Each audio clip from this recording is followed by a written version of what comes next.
the one question you kind of have to ask before you work with a couple is there abuse going on? Are you in an abusive relationship? And the reason that's such an important question is because when you are in an abusive relationship, all the normal therapeutic interventions don't work.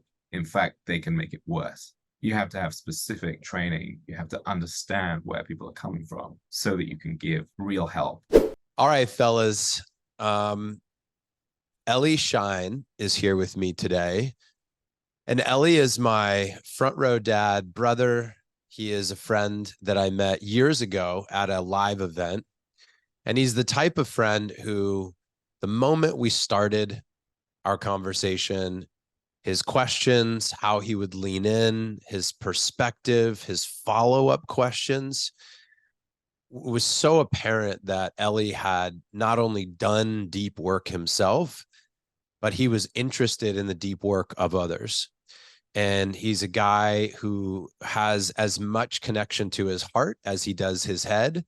He balances intellect and spirit in a beautiful way. And he has been a positive, encouraging voice in the Front Row Dads community for quite some time. Many of our men know him. They appreciate his contributions. And some of them are just so simple, like the thought or the notion of, I see you. Somebody who's just a witness of another human being, but then also somebody who will come into that conversation with, a depth and a willingness to explore something, with great intention and giving it great time. And he does all of this as a father, as a husband, and as a businessman. So Eli and I wanted to have this conversation because he lives in Israel. And when this tragic situation that we all know about was unfolding, I reached out to Eli to see how he was doing. And I wanted to have this conversation, one of which I know, and Eli knows also, that has many perspectives to it, many different truths for many different people. And I was particularly interested in having this conversation with Eli because of that. And because Eli also understands many perspectives, many different people, many individual truths that exist. And one thing that I will say about my own perspective about issues within my own life, within my marriage, within our communities, within the world, is that the closer I look, the more open-minded I am, the more I can see that on the opposite side of a truth is another truth, oftentimes in my life and for many other people. And so today is not, for me, a chance to declare one truth and one side of the story and all of that, but to see two men who care about each other have a conversation about what's going on in our own lives. And so with that, Eli, I'm so grateful that you're here. Thank you for making time. It's wonderful to see you, and I've been missing you, and I'm excited to connect. Thank you. Really appreciate it. It's always been special being part of Front Row Dads, and especially now just having people reach out to me, some who I am close to, but some who really just know me from the community, and I really appreciate that. Eli, how are you feeling this morning? Like in this moment, what is your emotional state? How are you doing? How's your heart?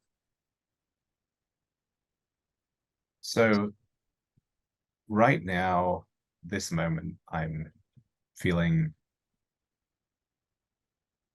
I'm feeling relatively safe. I'm also feeling broken and pain. I'm feeling, a whole bunch of things. And I think what really is happening, there's waves of feelings that kind of come over me, I think come over most people at this point. Someone said to me, I'm trying to stay sane. And I said, that's not a good thing to do right now.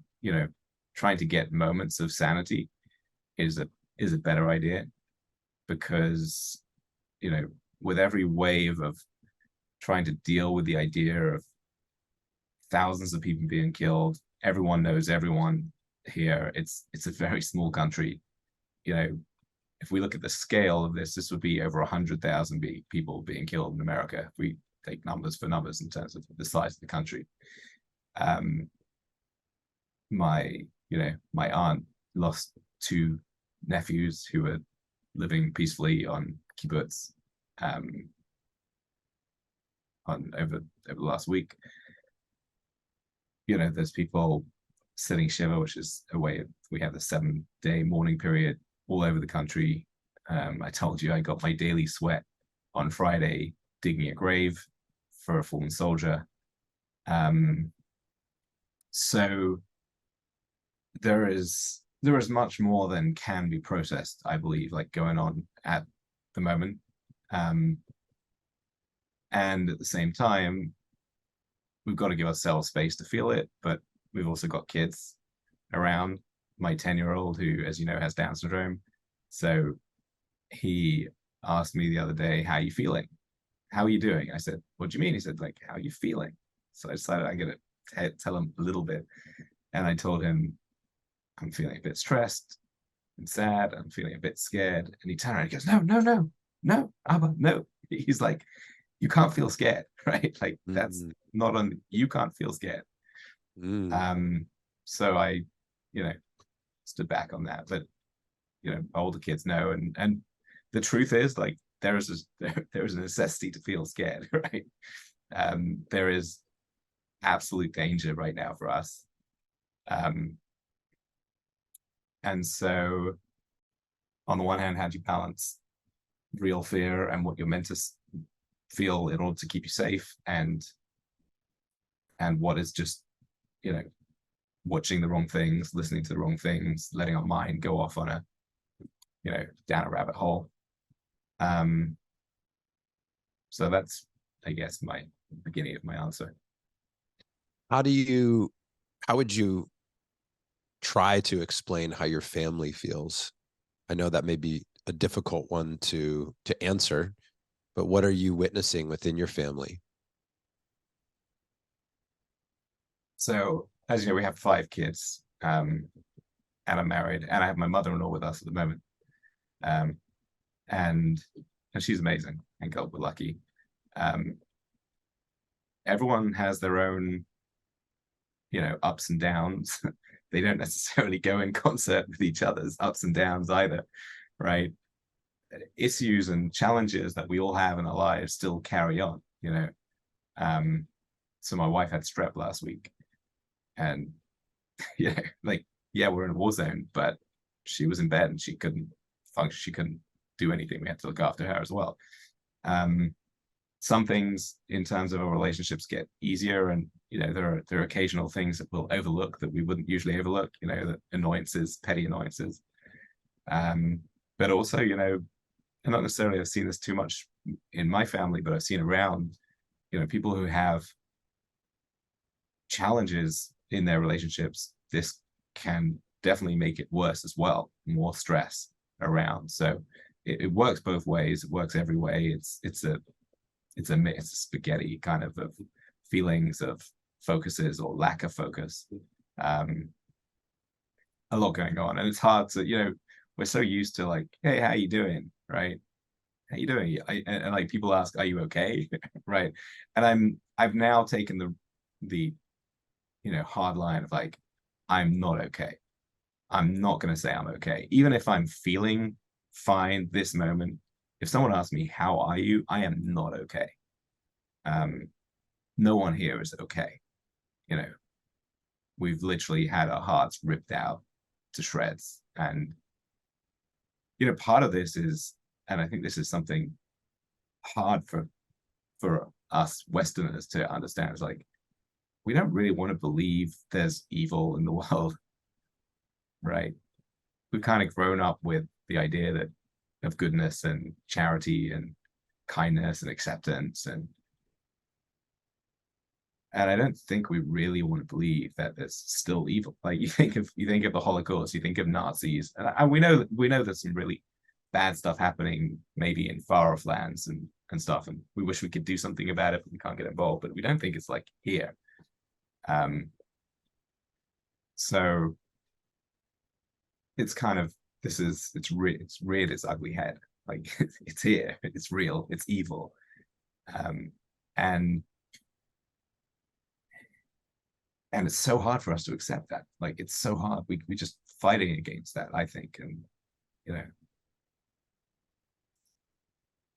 we're trying to, as you know, I'm a coach and psychologist, and at the moment I've done a lot of couples work, and the one question you kind of have to ask before you work with a couple is there abuse going on, right?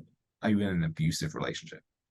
And the reason that's such an important question is because when you are in an abusive relationship, all the normal therapeutic interventions don't work. In fact, they can make it worse, right? You have to have specific training. You have to understand where people are coming from so that you can give real help, which usually means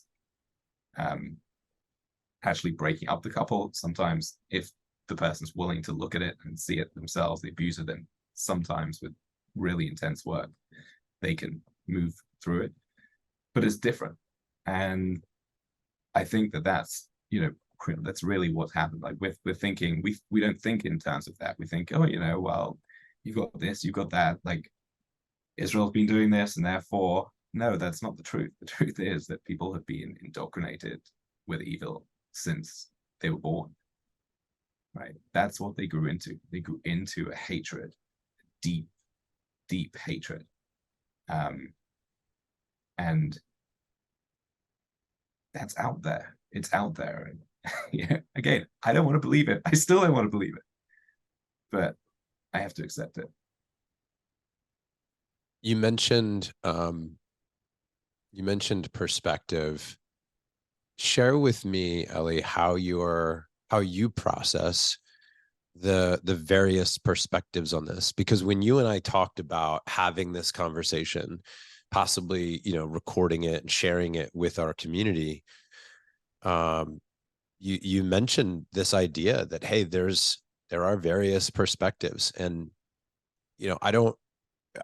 watching the news is not part of my daily routine. But when something like this happens, I try to reach out and see different perspectives. I try to watch different news channels, different takes. I try to see how many angles can I look at this from, whatever source, and that rotates for me. I don't have like one dedicated channel to go get information. I sort of want to hear as many perspectives as possible and then form my own opinion, form my own conclusion. And usually that sounds like my conclusion on that sounds a lot like what happens on a micro level within my relationship with my wife, which is, it's like, oh, I could see that. Oh, I could see that too. Oh, I could see how if somebody believed that, they would feel that way. I could see if somebody had that story or that truth, that they would come to that conclusion. And there's not typically a clear, at the end of that, a clear like, oh, this is simple. It was this person did this person did this. That's how we got to where we are. Sometimes if you're trying to put a headline on something, you can attempt to make it simple, but there are so many nuances for so many people. Like you said, how they're brought up, how they grew up, what environment. How do you process all of those perspectives or different perspectives? So it's a good question. As you probably know, like in general, I see myself as thoughtful. I see myself as trying to gather perspectives like you. And I think there is a time for that. But there is also a time where that is running away from the truth. And I think coming back to the relationship issue, right? If we're talking about a couple, right? I often tell my couples, I say, look, this person is who they are. You know, your wife or your husband has shown you over the last few years who they are, right? That's not to say that over time they'll get insights, they'll change and grow and develop, but this is who they are right now and for the foreseeable future. Can you accept that? Do you want them as they are, right? And you know, it's a yes no answer basically. And so I think we have to be really careful, because remember, there are so many cognitive biases going on, right? There are so many times when we don't want to believe, we don't see things, blind spots, right? So at the end of the day, if we look at the Israeli-Arab conflict, we can talk about it. There are different opinions. There are facts and there are fictions, for sure.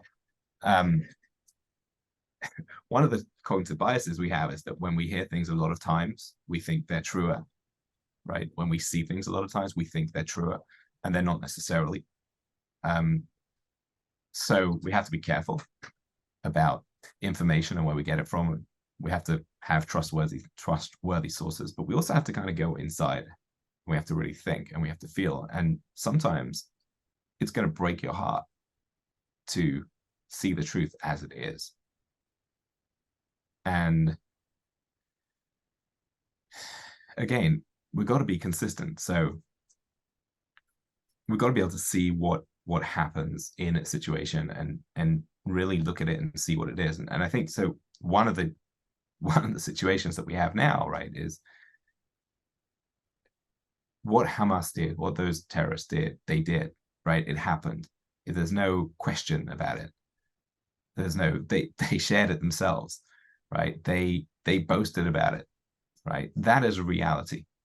That is reality that we kind of have to accept. You can say, where did it come from, etc. You can have that conversation at some point in the future. And but right now, what I think is most heartbreaking for Israelis, or scary even for Israelis, is the lack of, now there were not lack as everyone. So I know the president, I know many people came out and were able to say, this is atrocious. This is a crime against humanity. This is absolutely devastating terrorism at its worst.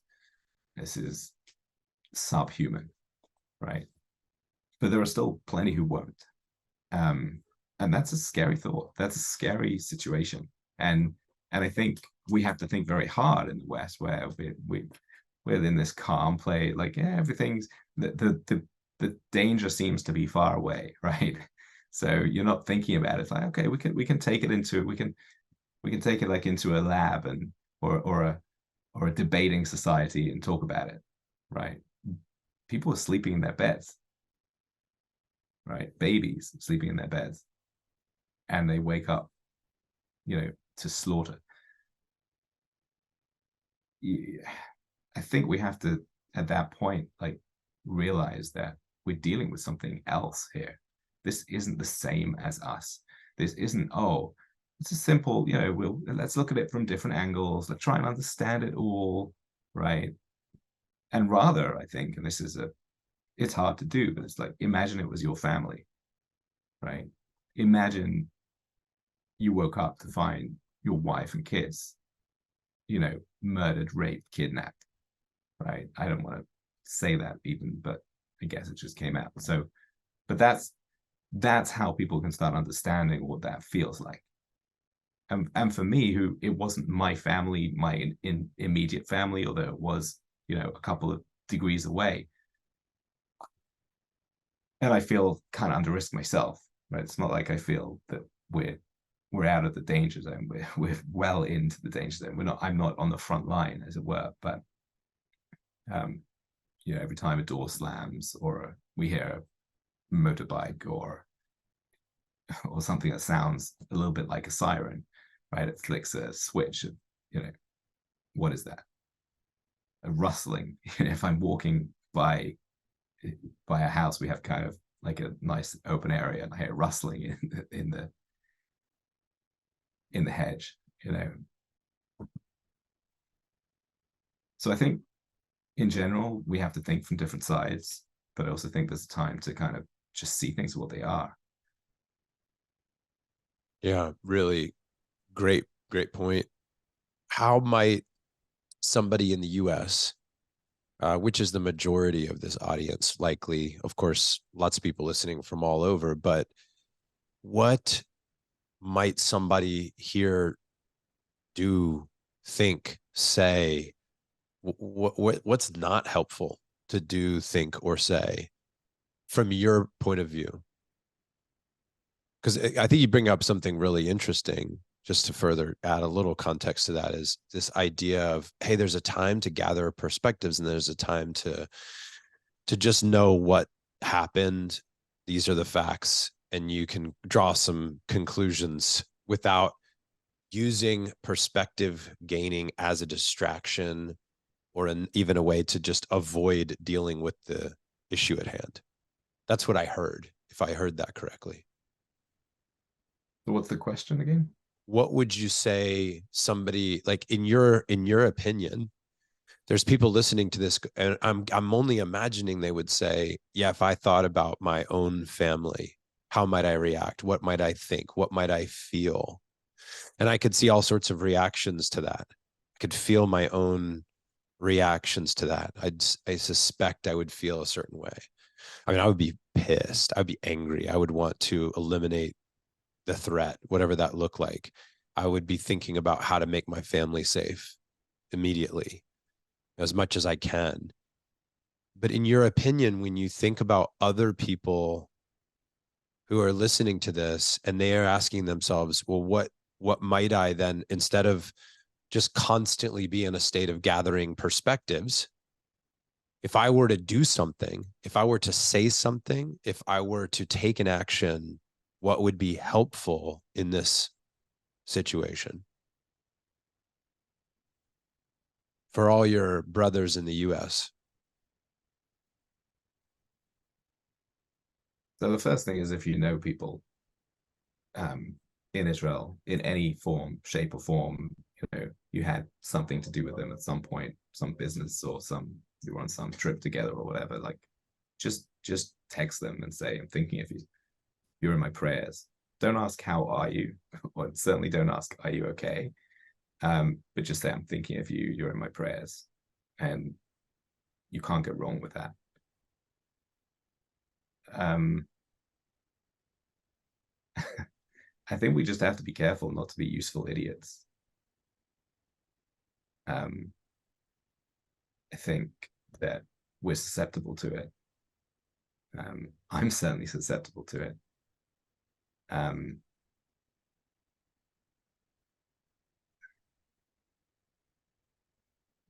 this tragedy in Israel came at a time where, I don't know how close you follow the news, but there's been political upheaval here as well, where different factions have, fought bitterly about the future of Israel, um, and it's not so far away from the kind of um, it's ridiculous split that you have in America between Democrats and Republicans, and it really takes away. It's destroying the country, really. I think, because it's taking. Oh, I've got it. There's a fire.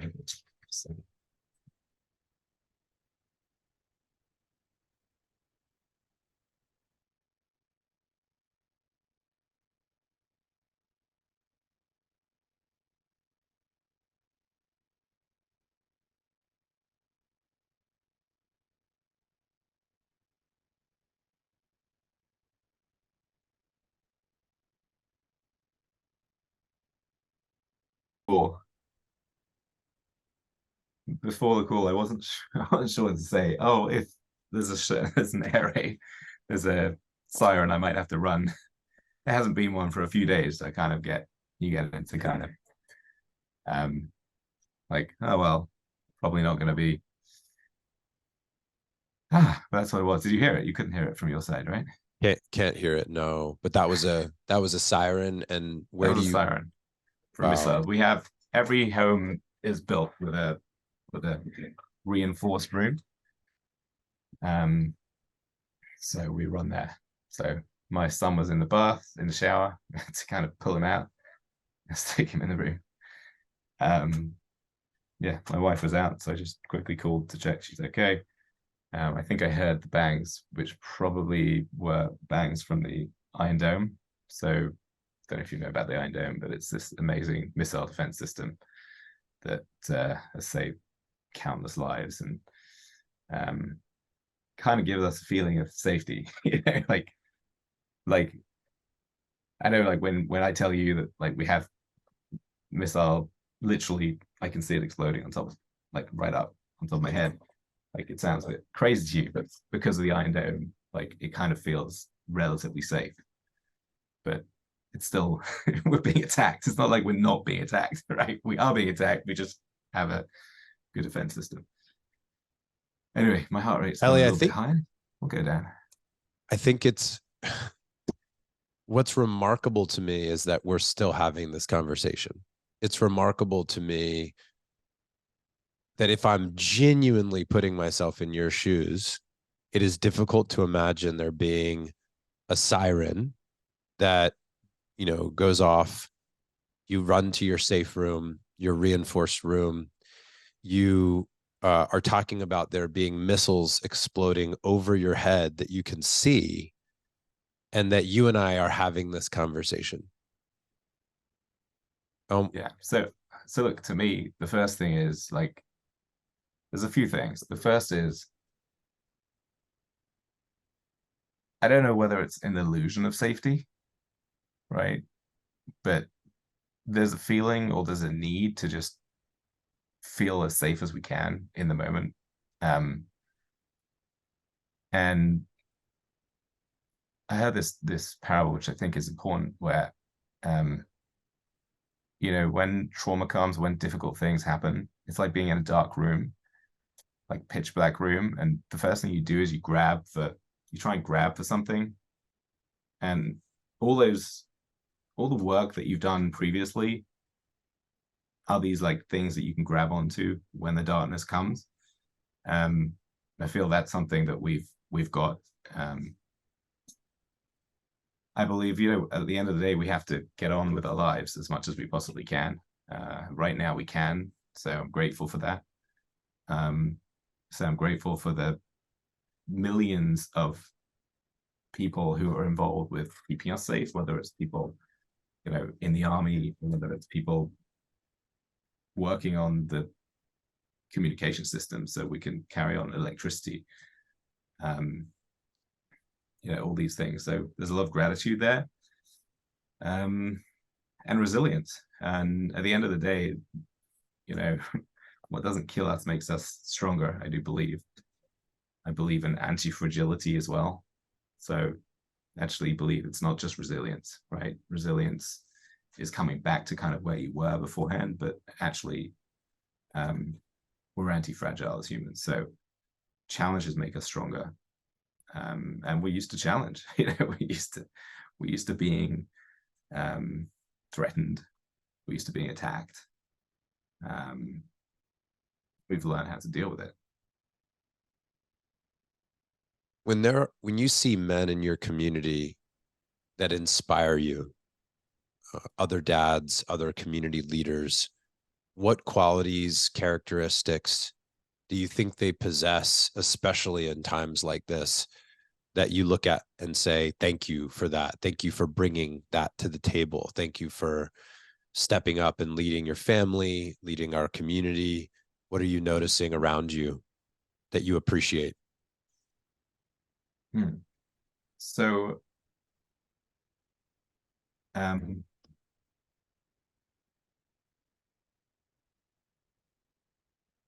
it's incredibly hard to focus at this time, right? Incredibly hard.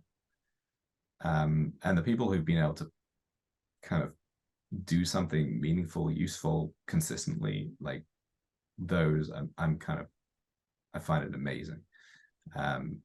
So whether it's sharing what's really going on and putting it together, there's a few people who I know who really spent time doing that.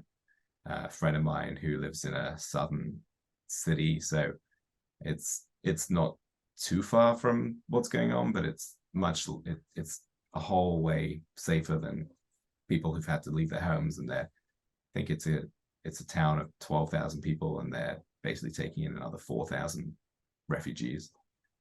And they're just working around the clock to make it happen, to raise money, to make the space livable for people, just people able to keep going. And I think we're all lifting each other up. That's the real key. Like we're all there to lift each other up. We all know that we all need someone at some point, and it's okay to need someone. And at the end of the day, we kind of have to keep going. Like we have to keep going. There's no choice. I think that's something which is harder for children in some level, right? Teenagers, or they don't necessarily have the responsibility that a parent does, where we just have to keep going. And courage, ultimately courage. I think courage is not the absence of fear, but it's moving, doing things even in the presence of fear. If you don't have fear, you're not courageous. You just don't have the fear. So I think pretty much everyone I know has been showing courage at the moment. I think that's really the key for us. There's a beautiful saying from a rabbi from, I don't know, a few hundred years ago, and it says, the whole wide world is a very narrow bridge, and the main thing is not to be afraid. And it's nice kind of the way it's sung is very hopeful, and I think that's a message that has helped me. So in answer to your question, courage, I think, is the most important thing. Being able to, the other thing, and I think this is really big for people like me who are kind of constantly thinking from different angles like you, right, is gaslighting, right? So gaslighting, as I understand it, right, is when someone makes you think that you're not seeing what you're seeing, like that's in your head. And I think that's something which we have to be careful of, which is like,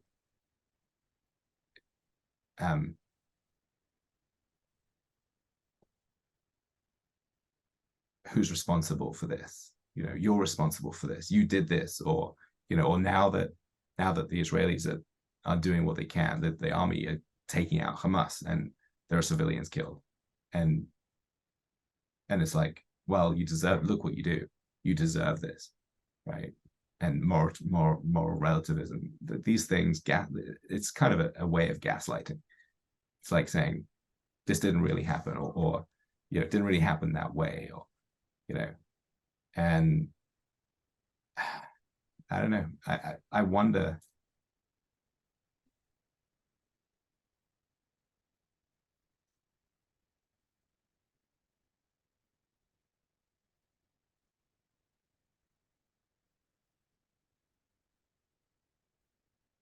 It just comes back to this. Like, I hate having to burst bubbles, right? I hate having to, and I hate having to accept, terrible, terrible truths. But I think we have to do that, and I think that that's the only way we're gonna fight evil, and in all of its forms. I think, yeah, as I say, it comes back to this, and I think the leaders that I respect have that, like, the moral compass, the ability to stand strong in the face of criticism, not crumble when under attack, vicious attack, and we're outnumbered. Jews are a tiny nation. So we're outnumbered in terms of, if you look at likes and comments and Twitter and things like that, we're outnumbered. Like, we have to be, just by, if you look at the demographics. But those who I'm really seeing standing out, like, they really have clarity. They have clarity of facts, of the past, of history, of what happened, of good and evil. Like, they are unwavering. They may be open to learning new things, but they're unwavering in understanding the things, the reality as it is. And I think the ones that I respect the very most are the ones who still are able to be strong with it, but still very level-headed, right? Very much, this is the facts. It's a chance for people to rethink. When we think about this, there's a book called Hitler's Willing Executioners, which is about the majority of people who weren't actually killing people, but were around and didn't stop them. And I have a lot of sympathy for people who are caught up in these kind of things. Like, I don't know what I would do. I don't know how I would, now maybe, but even then, like, you grew up with it. This is how it was. It's hard to imagine. And yet there are many, many heroes in many situations for people who stood up for what was right. And some of them lived to tell the tale. Some of them were killed in what they stood up for. But I respect people who are standing up for the real truth. And I totally respect that people who are at risk standing up. And even you, like, I feel like it's the weird situation, isn't it, where I feel like you can get backlash just having this conversation, right? Of trying to support a brother who's in a war zone, right? Who just had the worst terrorist attack in history, perhaps, or in, I don't know, recent history for sure. But that's reality. And I think people who stand up for that and do the right thing, I say thank you. I say, wow, that's a man. Ellie, when you talk about facts and truth, how I'm thinking about my own marriage, and I think about how at the core, at the root of Tatiana and I's biggest debates or fights is a disagreement on fact and truth, where I think it's unquestionable what the fact and truth is. And it's astounding to me that she has a different one. And from that place, it seems at times to be hopeless, where I'm like, if we can't agree on this basic fact or truth, how the hell are we going to make progress here? Like, that seems like we're not even having a conversation rooted in reality. So, are all the tools and, frameworks going to work if that's not an agreed upon part? It's like playing a game with somebody where you can't agree on the rules. And so how do you have a productive game if you're debating whether or not, I mean, I can think of countless examples of that in my life, where even when we have a debate as a family on a game, it's based on, well, what's the rule? Because that changes how we do everything past that. So I say this about marriage, or about in a very intimate setting with just two humans, two truths perhaps on the table. But when there's two nations, when there's two large populations, when there's many leaders within those populations, when there's a very long history beyond even just like the history of a married couple who's been married for 15 years, and you only have 15 years of history and trauma and who did who to what first. When you take thousands, millions of people, decades and centuries of history, and you mix it all together. How does one, how do leaders, how do populations come to an understanding, hopefully on a pathway to peace? And I say that and I almost bite my own tongue, because I understand, if my truth is correct, that not everybody, even in the conversation, is interested in a pathway to peace. So that's not even agreed upon. Like, hey, do we have a common shared outcome, to Right. be leveraged or even incentivized to find the fact or to agree upon the fact? It's like, I guess my question is, do you have opinions about how nations find their way through this situation? I realize I might be setting you up for an impossible question to answer, but I feel like this is the question that I wrestle with. And I think that in Front Row Dads, in this community, like we welcome these big questions that are very difficult to answer. Right. So firstly, I agree it's very difficult to answer, but I also think we need to take these things apart and see them separately. And similarly in a relationship. So if there's a difference between whether you disagree over, you know, whether you agreed to meet at 5 o'clock or 5:15, and okay, well, I thought you said 5 and I thought you said 5:15, and it doesn't really matter, and it's not that important. We can let go of those things, right? But if someone's partner is really consistently, like, it's gaslighting, right? So changing facts. There are facts, right? There are things that happened or didn't happen, right? So, um, I did leave the house at 10 o'clock, right? I didn't leave the house. Now, whether or not it was 10, 10 or 5, right? But there's a reality. And if one person is denying that reality consistently, it's going to be hard to have a relationship with them. And sometimes people will twist your mind and make you feel, in all sorts of ways, make you feel like you're losing your mind, right? Because they're denying the reality, right? And that is a problem. That is a real deep problem that is to deal with in a relationship. But that's not the same as, okay, I don't agree on this and I don't agree on that. These things we can work out. How do I communicate better, right? How do we understand each other's perspective? What really matters and what doesn't matter, right? But there is a truth and there are untruths.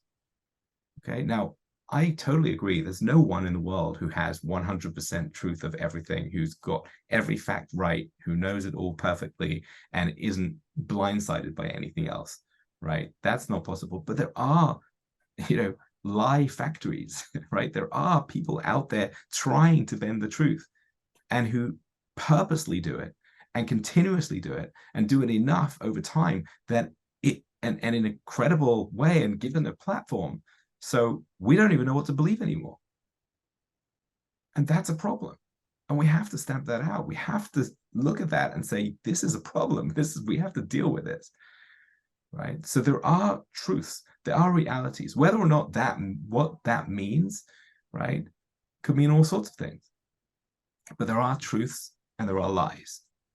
And as I said, it's hard I think it's hard for many Western brains to get that, right? Because we just don't function that way. We don't think that way.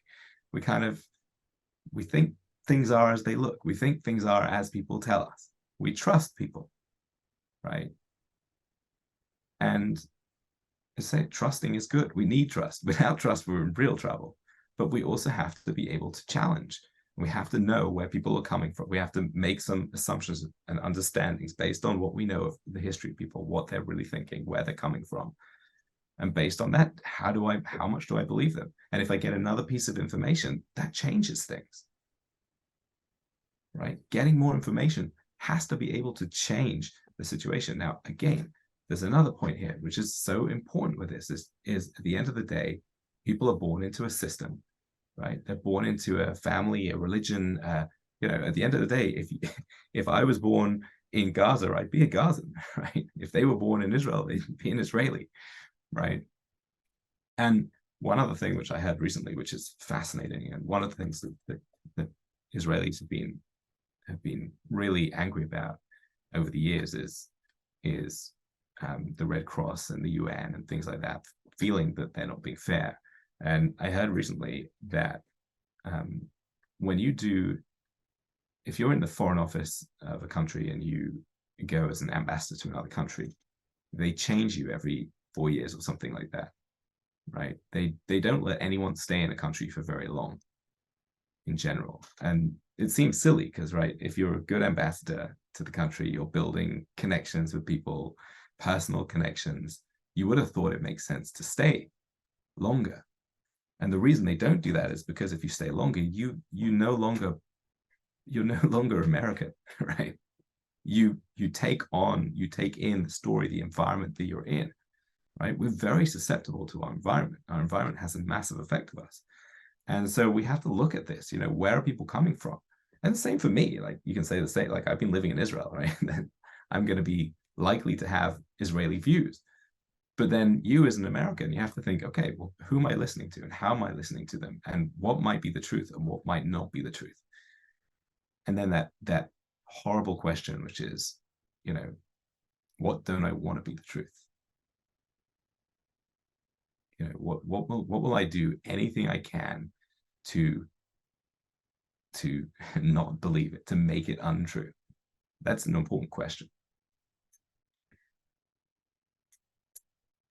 You said, what don't I want to be the truth? Yeah, what do I not want to accept as the truth? Yeah. What do I not want to accept? Wow.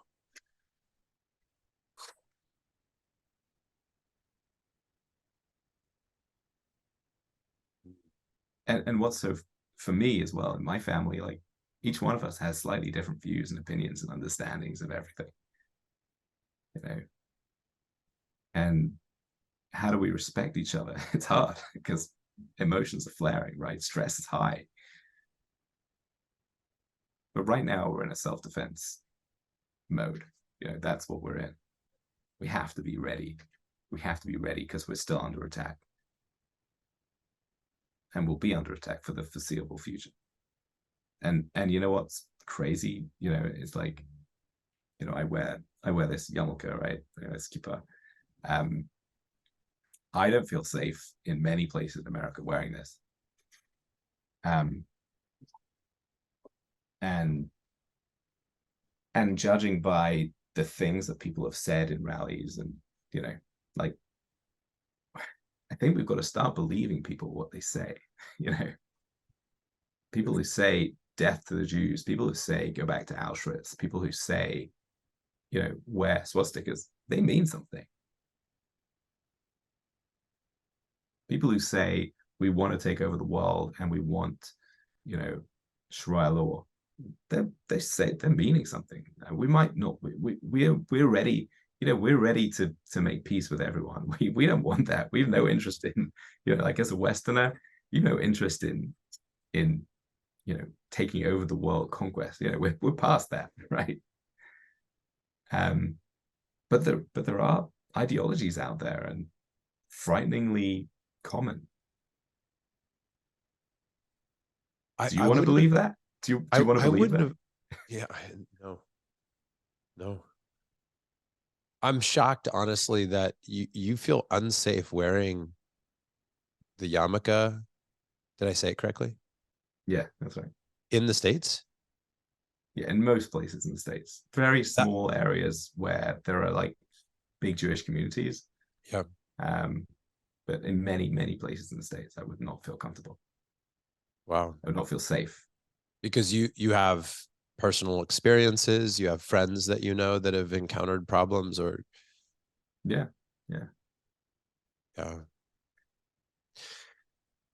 Man, that's really tough. I don't have many experiences in my life where I felt like really unsafe for who I was.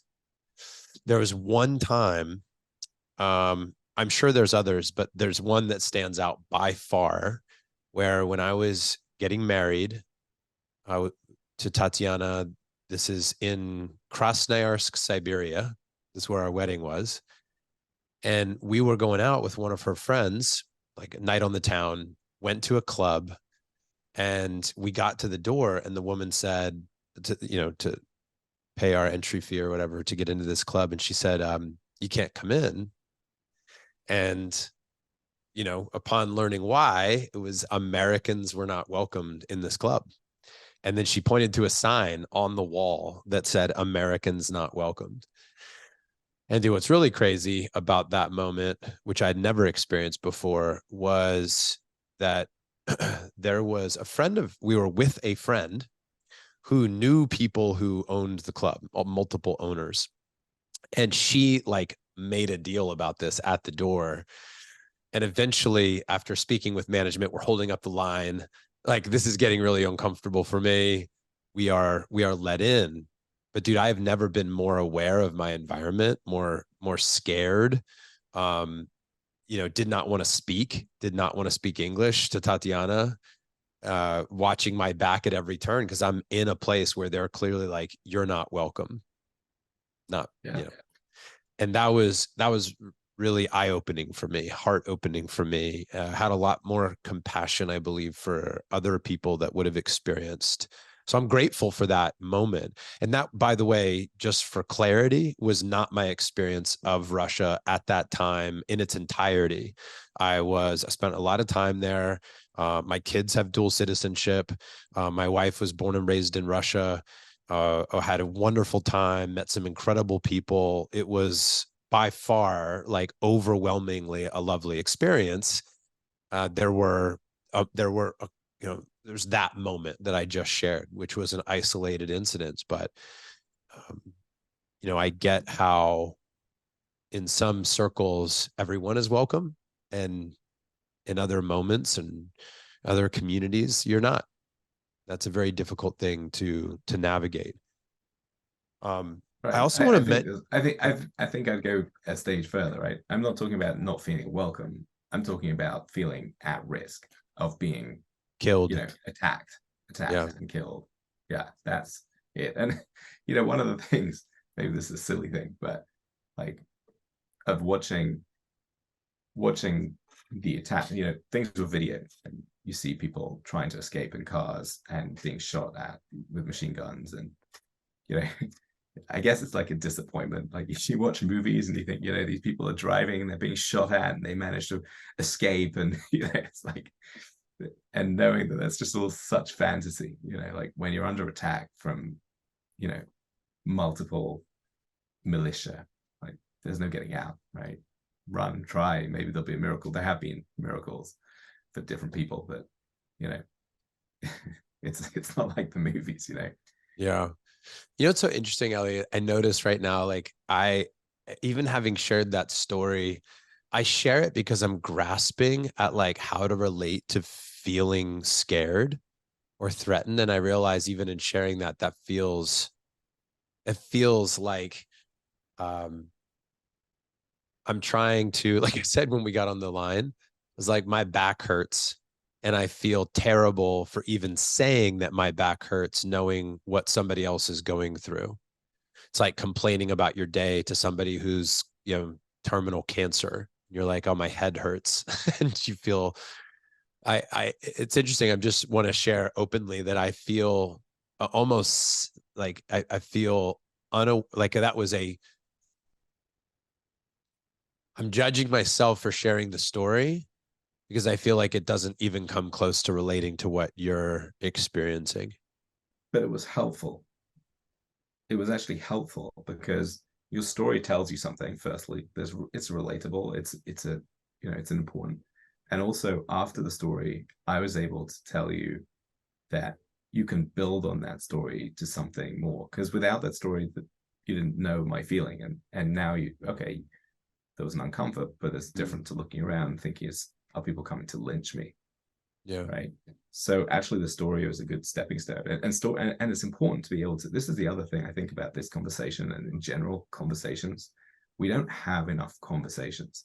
where we're willing to just listen, make mistakes, so as it were, or say things that are inappropriate, so to speak, because we're scared we're going to be judged for it and pounced on. But actually, that's how you get somewhere. In fact, that's one of the massive issues that we have right now in the Western world, is you can't speak about issues anymore. Because as soon as you start saying anything, like, people pounce on you and say you're anti this, you're anti that. So, it's these are things we need to work on. As a society, we need to roll back the clock a little bit and try and have honest conversations. Mm. There's a book, I think it was called Alongside. I don't remember exactly, but a woman, yeah, there it is, Alongside, Sarah Beckman. She approached me because of the charity Front Row Foundation. And this is a book about, it says, a practical guide for loving your neighbor in their time of trial. Because I think a lot of people don't know how to support somebody going through a difficult situation. They're like, I'm going to say the wrong thing. I'm going to do the wrong thing. And so therefore, I'm just not going to say anything. I experienced that multiple times in my life where I didn't show up at all because I was terrified to say the wrong. And I have said the wrong thing. I went to my friend's dad's funeral and I walked in and I wasn't conscious. I was nervous. I was frantic. I was on the phone just before I walked in. And the first thing I said to my best buddy's little brother at his dad's funeral was, and I hadn't seen him in a while. And again, I was unthoughtful about it. And I looked at him and I was like, hey, I said, how are you? And he's like, not good. My dad just died. Like, I mean, it was, to me, the most, and so I have this wound from being so careless, so unthoughtful, that now I almost swung the pendulum the other way, where I'm like, I'm not going to say anything. I'm not going to risk, hurting someone's feelings again and being an idiot. And I think if people, that's what happens to me. I think that's what happens with other people too. We don't know how to support somebody in a time of need. It takes courage, doesn't it? It's back to courage, right? And I personally find the easiest, if you got nothing to say you got nothing to say. Like, that to me is like, oh, that's good. I'm here for you. I don't have anything to say, but I just want to be here for you. I just want to be with you. I remember when my mom was dying of cancer, and I turned up at there was some bar mitzvah, I think it was, and there was a group of kind of her friends, family friends, ladies sitting, like probably 3 or 4 of them. And I walked past them, and as I was walking past them, they all turned away. I think that anyway, that's what it felt like. And it felt like, people didn't know what to say, so they didn't say anything. So they kind of turned away. And it really hurt. I remember feeling it.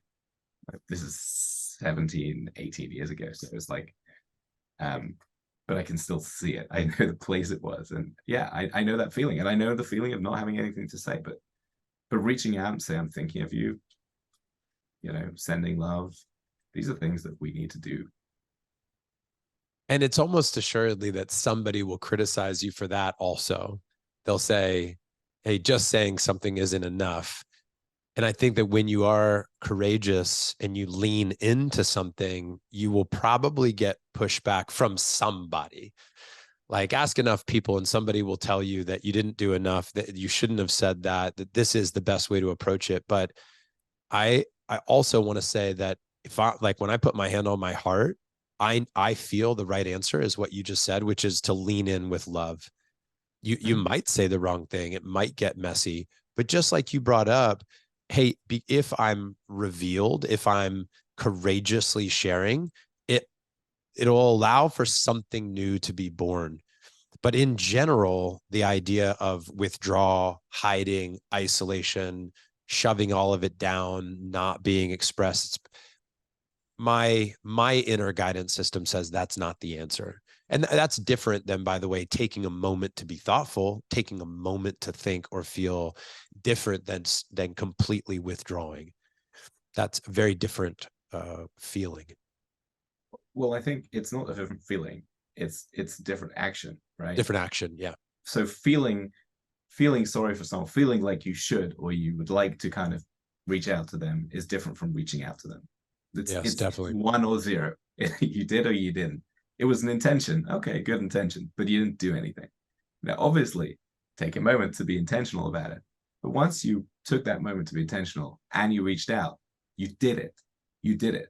Yeah, of Yeah. course. You can get criticism for doing it. Fine. You didn't do it right. Fine. But you did it. You did it. And if you didn't, you didn't do it. Right. So it's 1 or 0. It's digital. It's like you did or you didn't do it. There, this is, one of the things I wanted to bring up, Ellie, was I'm reminded of my buddy John Berghoff, who recommended a book to me called Who Do We Choose to Be? And I wanted to share this as a resource. Do you know this book, by the way, by Margaret No. Wheatley? Okay. Yeah. The book is Who Do We Choose to Be? Second edition, just dropped, Facing Reality, Claiming Leadership, and Restoring Sanity. And the book is all about that. And by the way, I've started the book, have not finished it, full disclosure, but I've had conversations with John about this. And what I think is worth noting, and I want to share resources because, and I'd love to hear any resources that you have too, Ellie, that might help people to know how to respond, how to lead in challenging times, is that she's like, the crisis is inevitable. In some way, shape, or form, it's probably going to enter your world, the crisis, beyond your control. And so it's not whether or not the crisis happens, it's how you respond during a crisis situation. That to me is why I wanted to have this conversation with you today, partially to, and there's many reasons. One, I simply love you and wanted to hear how, about your heart and about your family. And I was longing to feel connected to you during this time. But the other one is to use this as a conversation that supports men in our community, knowing how they might lead during times of crisis, regardless of how close that crisis is to your home, geographically speaking. Because like you said, it's halfway around the world, it might not feel quite as intense as if it's in your backyard or there's a bomb overhead. But nonetheless, a crisis is coming to you. And when it does, how will you lead? So open-ended question here for you. Thoughts on this subject, resources on this subject, or anything that comes to your mind about it? Sure. I mean, the first thing for me personally is community, is people, right? That's my number one go-to. And I mean, I can't, and people ask, what can you do? Right? What can I do? And sometimes they mean it, sometimes they don't, right? They don't really want to do anything. I'm gonna call out Kelly because Kelly reached out to me. I have a really close friendship with Kelly. From the very first summit we were on, and we were put together, and we've been speaking every month since, pretty much. So Kelly reached out to me and he said, what can I do? I said, what you can do is just check in every day with me. Just check in every day. Just say, hey, I'm thinking of you, or what's up, or whatever. And he has literally every day for the last 10 days or whatever it is. And I can't tell you how helpful that is. We have had a short conversation during that time, but mainly just messages. But having people there, being able to see, also for me, like, I struggle with guilt, right? I'm not focusing well enough. I'm not doing enough. You talk about your feeling, and I'm like, maybe I shouldn't have this conversation because I haven't had family members kidnapped. Like, I don't deserve to speak, right? How can I be level-headed? Well, of course you're level-headed. Like, you're sitting in middle Israel. You've had a number of rockets, maybe barrages of rockets at you, and maybe you're feeling a bit scared, but you haven't been shot at, personally. And so like, I can feel that guilt, and someone outside a bit further, for him, is like, okay, chill out. Like, you're in a difficult situation, have some self-compassion. So having other people to be able to lean on, and I know the band's, it's massively, massively valuable. Other people that we can count on who and they can count on you at different times, right? So, but having people you can count on, having people you can talk to every day, when it's a real crisis, um, that's probably my biggest one. Um, Trying to find a few moments to meditate and to reset, um, even just a minute or two here and there is, I think, really important. Obviously, if we can keep exercising, moving, for me, sleeping is really important. My life changes when I don't have enough sleep. Like everything changes, everything looks worse. I've got a shorter fuse. So whatever I can do to sleep more, sleep enough is massively important to me. How do you sleep? I can't, I'm having a hard time wrapping my head around that. How do you sleep, man? So as I say, I'm lucky because I'm in an area where we've had a handful of sirens. Um, I don't know, a dozen or something last week. Um, so in my mind, still, I'm not, and we have a minute and a half to get into the safe room. So in my mind right now, rightly or wrongly, I I'm feeling like, okay, I can sleep, and somehow my brain's allowing me to, and I'll take it. Um, two of our kids sleep in the safe room. It will be difficult to get us all to sleep in the safe room, but we'll do it if we have to. Um, there's not enough room for 7 beds, right? There's enough room for 3, maybe. Um, I'm just lucky. Right now, I'm lucky. I'm sleeping. I've been really working hard on my thoughts. So, it's like right now, things are relatively stable where I am. There's tremendous loss, there's tremendous pain, there's tremendous fear. But right now, this moment, I can function most of the time. So I have to function on that without thinking about, well, what's going to happen tomorrow? Or what's really the point of doing anything anyway if I might get killed next week, or if, the whole country might be full of terrorists, or if, there's a world war. So I have to kind of stop myself from going down those things that are out of my control, that aren't in front of me. Again, I'm thinking what is in front of me, like how much food should I have at home, right? Um, there was a weird moment when you got to laugh in these situations when the home front command, I think that's what it's called, like the body that's telling us what to do at one point told us, said, you should have enough water and food and everything for 70 for if you need to be stuck in your sealed room for 72 hours, right? So of course everyone panics, is going to buy water, tons of water, tons of stuff, because that they thought that means something's happening, impending, that's going to happen. Of course, they then retracted it and said, no, this is just a general thing you should have for the ready. Right? Oops. So, the question is how much, it's a real question. It's like, how much preparation do I need to take? Right. But right now I'm kind of, I know I err on the side of anxiety, I think. So I kind of have to be careful with that. I have to watch how I'm feeling. And yeah, as I say, like, I don't think anyone's okay, and okay in general. I think we're all going through ups and downs and waves. I also think, again, it has to be said, like, as usual, challenges have brought out the best in people. Our teenagers, our kids are volunteering and helping create, make food for people who are refugees, and soldiers don't have enough food, right? Because they basically brought all the reserves in. So it takes time to catch up with, all the needs. So everyone's been volunteering, everyone's been helping.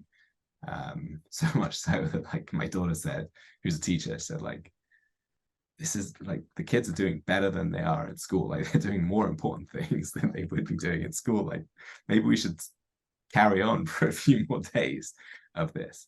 So, it's brought out amazing, amazing things in people, as challenges always have the potential to do. And I think that's something to teach our children, like really to teach our children that they have what it takes, they have what it takes in a challenge, and challenges aren't bad. Challenges make us stronger. Challenges, I think the best line I've ever heard of Tony Robbins, I've never heard anyone else quote it though, is the biggest problem we have is that we think we shouldn't have any. You know, that's the biggest problem in relationships. We think we shouldn't have any problems. Problems are okay. Problems make us stronger. Problems have solutions. If you're good at math, your teacher's going to give you more and harder problems because that makes you better at math. That's how you get better. So definitely challenges. We're not asking for terrorist attacks, and we're not asking for terrible tragedies, but we're gonna grow from this. We're gonna learn from this. We're gonna be stronger. Ellie, what have I not asked you about? What have we not touched on that would be important for you to say, or to invite other front row dad brothers to consider? Anybody who's listening to this, something you want them to know that they might not know now?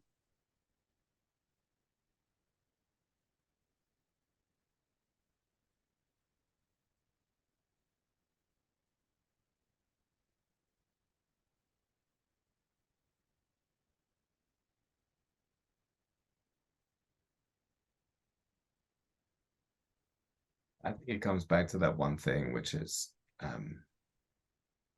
reaching out consistently,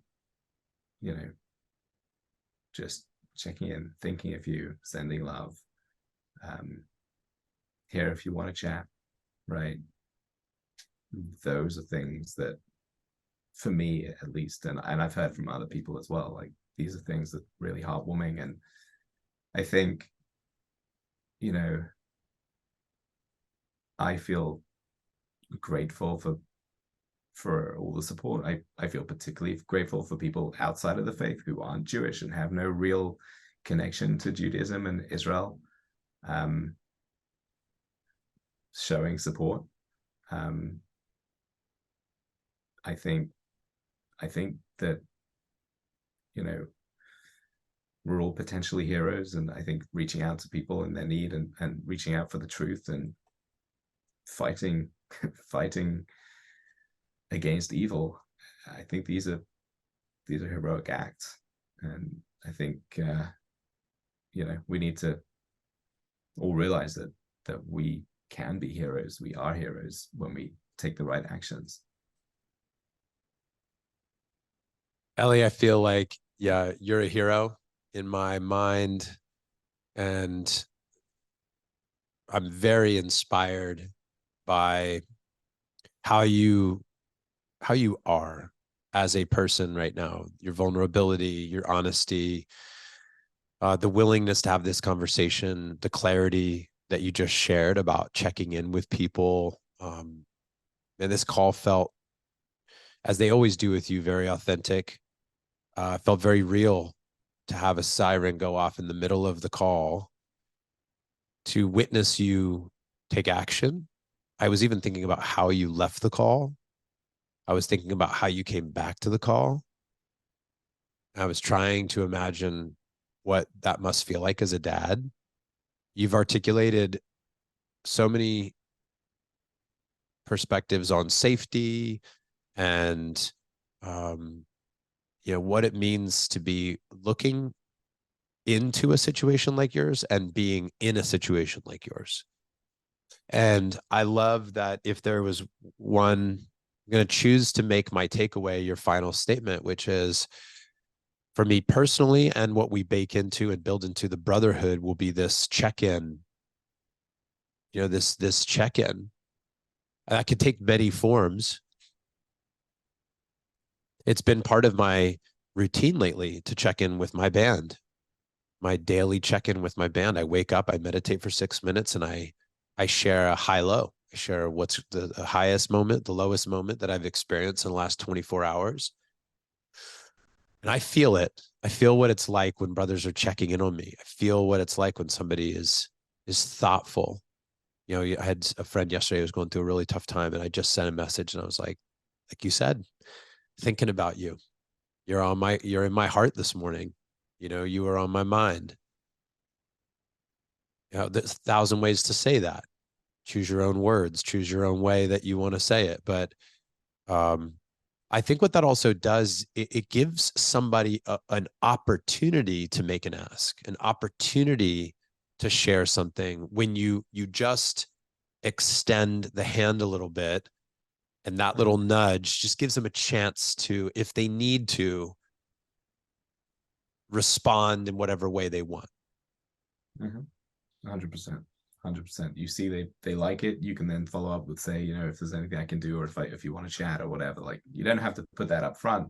You can just say, I'm thinking about you, and see their response, and then it's more of a conversation, and or they might ask you. So yeah, I think as well, like, I don't think it's just me, but I think men in general can be quite isolated, especially when we become fathers. You know, we're busy. Sure. We're busy with work. We're busy with our families. We're busy with everything, and I think it can be really isolating. You know, like, I think women are better at building social networks. So, you know, and amazing what you've done at Front Row Dads. But in general, for anyone listening who's not part of Front Row Dads, or is, but either way, like, being able to make those reach outs can really help, because people are on their own a lot of the time. Yeah. Love you, man. Love you very much. And I will be thinking about you. I will be checking in on you. And for anybody who's listening that is a Front Row Dad brother, a member of our community, you can find Ellie's contact information in the vault, and then you can shoot him a message. We've been chatting via Telegram, which has been helpful.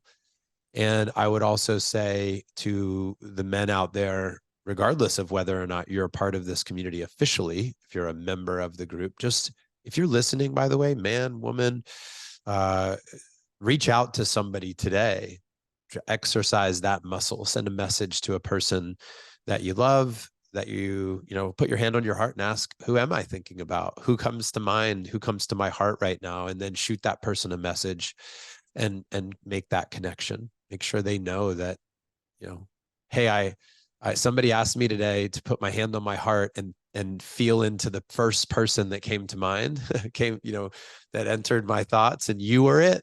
Just send that message and see what happens, you know, without any other explanation. Just give them that. But Ellie, I'm going to be praying for you.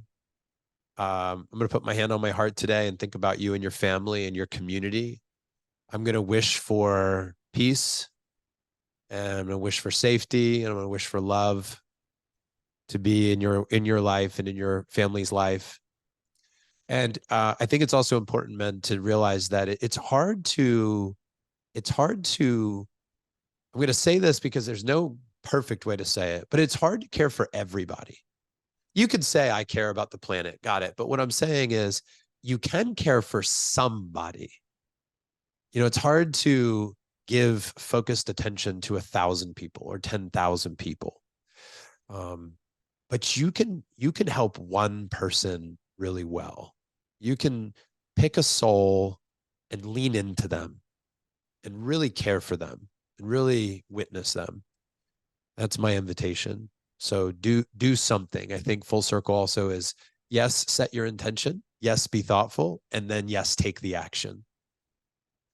Ellie, do you want to have the final words, buddy? Anything you want to say to wrap us up? No, just thank you for the opportunity. Thank you for your love. Thank you for the amazing brotherhood you've created. Thank you for your heart. Thank you, brother. All right, men, go take an action today. And Ellie, I'll message you tomorrow.